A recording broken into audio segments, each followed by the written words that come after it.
هلو ملو گایز، چطور متارید؟ خوش اومد به یه ویدیو دیگه از چنل خودتون. داشتم تو بلک مارکت میچرخیدم، کار لوتم تموم شده بود، خلطم بود. اومدم از اینجا برم خونه آخر رو لوت کنم و برم که لوتش هم بد نبود. اینجا لوتم زیاد خوب نبود ولی بی باگردشم لوتم عالی شد.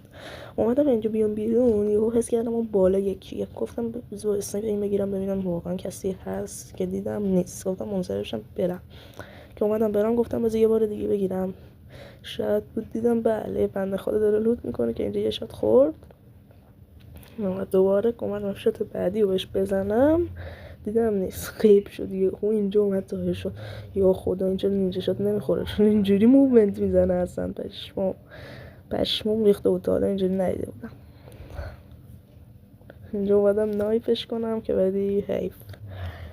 برای بچه ویدیو نکته آموزشی و فان داشت که کلاس جت بوستر تو این سیزن چقدر قوی‌تر و سریع‌تر شد. تا ویدیو بعد، بدرود.